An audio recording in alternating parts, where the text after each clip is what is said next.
Yo guys, what is good? Welcome back on the Uncle Sharma channel. How you guys doing? It's been a minute. I know I've not been making my videos as often, but you know how it is. Work, personal life. One of my friends recently got married, so I've been busy, but Inter have been really busy. We've been getting lots of business done and they are coming back soon, so we've got lots to talk about. So let's get straight into this video. And you guys, before we get started, make sure you leave a thumbs up and subscribe to the channel. Vamos!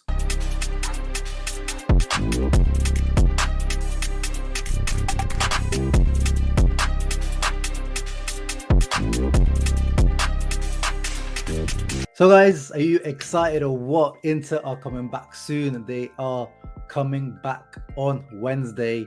Only a couple of days left. We finally get to see our beloved Inter, our beloved players back on the pitch, back at Appiano Gentile training center. Oh man, I miss these guys. I can't wait to see Brozovic shrugging on the pitch, Barella crying about every little misplaced pass, and obviously watching these two together, Lula back together, Lukaku, Lautaro, Handanovic standing still, Dumfries in his brick touch. Now I'm joking, of course. But I'm glad I've made these shirts now. People used to make fun of me for making these after Lukaku left, but now people are asking me to bring these back. But now, man, Wednesday, the players are back. However, it won't be all the players. As pointed out in this article from FC Inter News, taken from Corriere dello Sport, actually, it won't be all the players back on Wednesday. So it will be Handanovic, Onana, Kodas, Codambrosio, Darmian, Gagliardini, Gosens, Bellanova, who completed his medical today, Mkhitaryan, Asllani, the new boys, and of course there will be the Carboni brothers, the youth players, and so other youth players, you know, Agume, interested to see him back from France now, Sangalli, Moretti, Silvestro, Rovida, Squizzato with a question mark next to his name, and there will be also other players that, you know, we're likely to, you know, they're not going to stay at Inter for much longer. Pinamonti will be there, and Pirola. We'll see what happens with him and the you know, the Monza deal, but it doesn't look like that might be happening now. And then of course Dalbert and Lazaro, you know, they're still owned by Inter, they're still under contract by Inter, so there's no reason for them not to come to pre-season training. And then also Van Huysden and Salcedo, we don't know what's going on with them either. I mean, Salcedo's definitely is gonna leave. I don't think there's any chance of him staying, but Van Huysden, we don't know. So this pre-season, if he impresses Inzaghi, could be important for him. So let's see what happens. So Inter actually have released the full pre-season schedule. You can go on the website to see it. Tomorrow, first press conference, 5 p.m. Italian time, Marotta and Inzaghi to introduce the season. So it'll be interesting to see what they have to talk about, if there's any insight into Mercato dealings or anything else that's going on.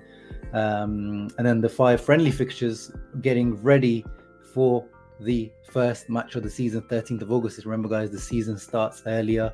We're not going you know, to the US or to Asia for any preseason. It's going to be a short preseason really in terms of amount of matches, and it's squeezed into just a 3-week period by the looks of it. But we're starting off Lugano. That's the legendary first game of the preseason. We know the deal every single year, Lugano. And then we'll be Monaco, 16th on the Saturday. Then Lens, sorry if I mispronounced that, my French people, the Saturday after. Inter Lyon, the Saturday after. So every Saturday there's a match, and then Inter Villarreal to finish it off. But I'm sure they'll probably squeeze some other, you know, maybe some, you know, Primavera games or something in between, because one game a week doesn't sound like enough for preseason training. But yeah, I'm definitely looking forward to the boys being back out on the pitch. Definitely miss them, missing me some Limone ball. I've been seeing some clips Inter have been posting on the YouTube channel of all the goals that we scored this season. And yeah, now it's been more than a month since we've watched Inter, so I am starting to really, you know, scratch and you know, I need my addiction back in my life. But they will be back soon. Hope you guys are looking forward to that too. In terms of the news that's going on, Inter have been busy, as I said. They've probably been the busiest Serie A club actually. As you guys might have been seeing, surely you guys have been seeing on Inter social media website, these deals being made official. Onana, this one was, the worst kept secret in the world of football. Like, we've known this guy's coming to us for like more than 6 months. Finally done. And the guy he's looking good. He's looking already like he's integrating himself well into life at Inter. And he looks like he's already good friends with Big Rom Lukaku, because they look like they're on holiday together. You see a clip here where they're training together, and Lukaku misses a shot, and look at Onana's like jumping on his back, shouting around and making fun of him. And then they were also pictured, or they were making like a video together. So I don't know where they are on holiday, but it looked like they're enjoying themselves.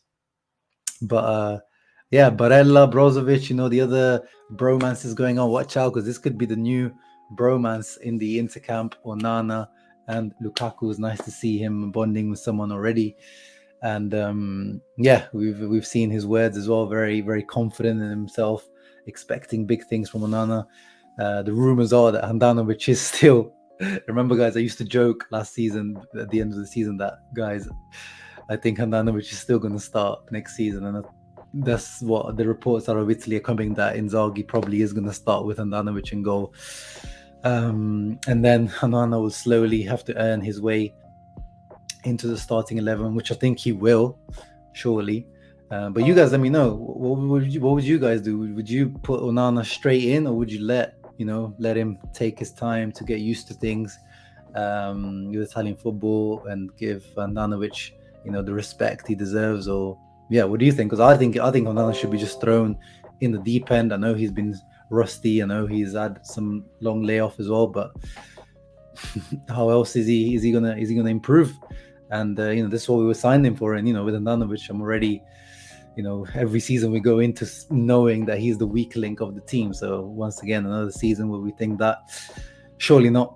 But let's see. I trust Simone Inzaghi, but I really don't want like a Meret or Spina type of situation where none of them knows who's starting when, and when are they rotated, Keylor Navas, Donnarumma. I don't think that kind of dynamic ever really works with goalkeepers. I think you need to have your number one goalkeeper, and then the other guy comes in maybe cup matches and things like that. But of course, Mkhitaryan was also confirmed official. Also, he speaks some really good Italian as well.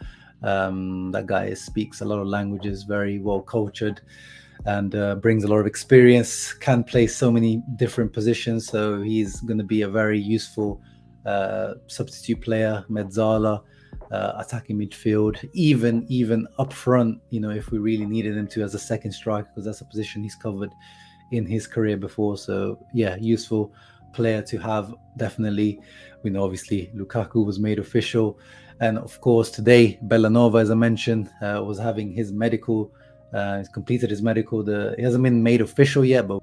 And of course, guys, if you haven't, make sure you guys watch my scout report videos. I made one on Bellanova, made one on Asllani as well, the other guy who was made official. It wasn't a scout report, but it was kind of a scout report. I made an interview with an Ajax fan quite a few months ago now, who talked to us about Onana. My channel, just go on my channel sometimes, search, and you find some videos that you may have missed in the past. Speaking of Bellanova, Mazzarri was asked about Bellanova today. Probably not the greatest source of wisdom out there in the Italian football, but he's still, he's a good coach still. Like, we make fun of him. He's definitely not the best coach out there, but still a Serie A coach. So, and he's the one who coached Bellanova this past season. He's the one who brought Bellanova through, really. He spoke. He has some nice words to say about Bellanova. He said he's a very good guy, smart, sensitive on the personal level, hardworking. He always wants to improve himself, and he's able to take on the advice he's given. He has a great change of pace. We know that's the big selling point about Bellanova that I'm excited about. We've got a pace merchant in our team now, but key, which is still needs to improve it. But he says he's improved the defensive phase. He's not a complete player. With the pace he has, he can score more goals than he's done so far if he's playing for a team that gives him more of a chance to attack in the final third, which, Inter definitely is that team. But he's still young, has age on his side. He must not feel the pressure, and if so, then he has what it takes to become a top player. He must play with his mind free from pressure. He has incredible quality and can improve a lot too. he can improve in the final third where he's everything needed to score a lot of goals for a wing back. And if he's confident in himself, he can also play on the left, where he would have the advantage of being able to cut in and shoot with his right foot. So a few interesting points there from Mazzarri, which I spoke about in my scout report as well, where I mentioned, he has played on the left a few times, but not to great effect, to be honest. But the fact that we haven't for now, it doesn't look like we're signing a left-footed player or a proper left wing back. Either Darmian or Bellanova are going to be the ones that might have to go and play and be the vice Gosens at some point. Yeah, and it's good to see that Mazzarri, who is obviously being a traditional Italian coach, has noted his defensive side being improved, which is a good sign. But of course, he has to improve on all of those things. Yeah, he definitely needs to take a step up in terms of his goal scoring, goal threat in general. But he's got bags and bags of potential. That's the thing with Bellanova. The ceiling is potentially high. Has he got that mentality to take it to the next level? I mean, Mazzarri seems to think he does, but let's see if Bellanova proves it. But it was good to see, if you guys saw the video on my channel, Bellanova, childhood Interista, proven by Facebook posts on his Facebook if you go back by 10 years. So always good to see proper Interistas playing for Inter. Moving on to some outgoing news. Stefano Sensi, the sweet prince. Man, this one hurts. This is definitely this feels like an L to me as a big Stefano Sensi fan, but we know what the deal is. Even as a massive Sensi fan, when he was loaned out to Sampdoria last season, I wasn't particularly sad. And now once again, he joins Monza, straight dry loan, no option to buy, nothing. 26-year-old has been made official, going to play for the club owned by Berlusconi and being run by Galliani at the moment. Who are building an interesting team, by the way. Monza, they've got Ranocchia there as well. They're interested in Pinamonti. They seem to have big plans, but yeah, it was clear that since he wasn't part of Inter's plan. Sorry, there was a statement that we saw in the press that said that they didn't want Sensi to be a pre-season, like it was that bad, and that's what's happened. So clearly, that was true. They told him to find a club even before pre-season started. That's how much out of plan he is for Inzaghi, which is sad to see because he's a really talented individual. But we know injuries wise, and then Sampdoria wasn't even injured. He just didn't do that well. But yeah, I still hope he does well. Still a player that I will follow and I'll watch Monza, especially because of Sensi. And let's see, you never say never. Maybe he's able to turn his career around and sort his injury issues out. But for now, he will be at Monza. And then Pinamonti, Pina Mountain, he apparently has attracted the interest of PSG. And there seems to be a few sources talking about this. So it's not just one source. So this is definitely something that has some weight to it. And because of the new director, who is, as we said, we've talked about on this channel, he's not a superstar signing type of guy. He's a scouting first type of person who's got understanding of football.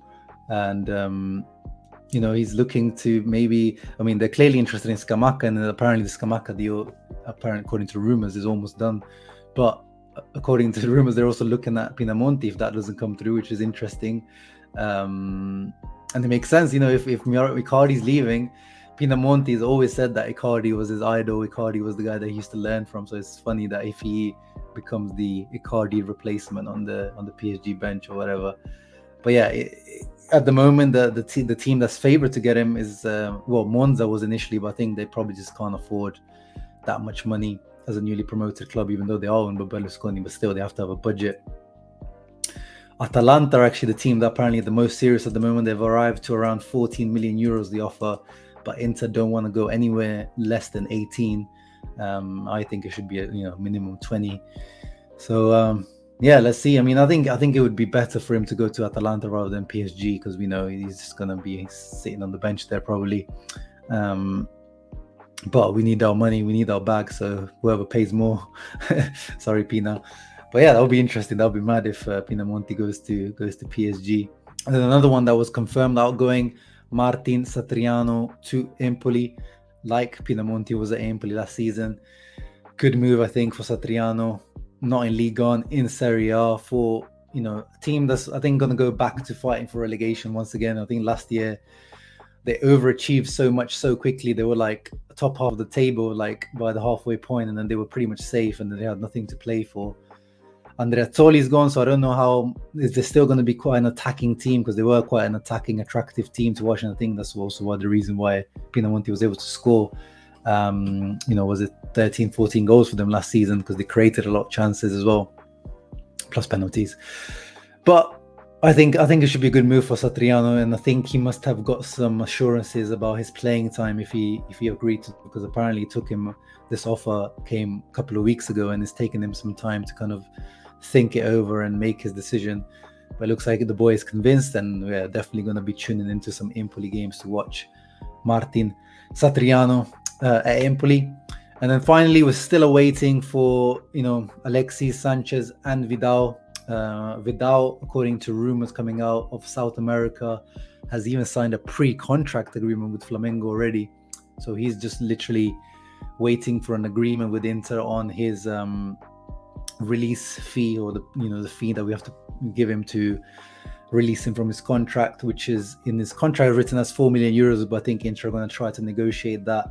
I'm not sure what the hold-up is. There was rumors that they still, on the growth decree, Inter have to wait until the 2nd or 3rd of July for them to be able to still benefit for the growth decree, because otherwise it cancels itself out if they release them before that. Yeah, hope that gets sorted out soon, because that is what also the Dybala deal hinges on. At least one of Vidal and Sanchez has to leave, because those two are the ones with the hefty wages on Inter's book. So we need to get rid of both of them, but ideally at least one of them to finally clinch that Dybala deal, which is still in standby. And yeah, of course, we still have a few other pending deals, hovering, the Skriniar thing. I mean, it seems like everyone's already kind of, come to terms with it, that he might be sold, because he is PSG, and eventually they will get to that 70 million euro mark that Inter are asking for. Apparently they now got to 65. They're going to get to 65 plus bonuses to close the deal, apparently. So I still have hope that he's not going to leave. He's not pushing to leave. I'm reading plenty of reports that he's not pushing to leave. He's not denying, he's not rejecting them, because they're offering triple the salary. So, and I'm never going to ever criticize Skriniar for doing that.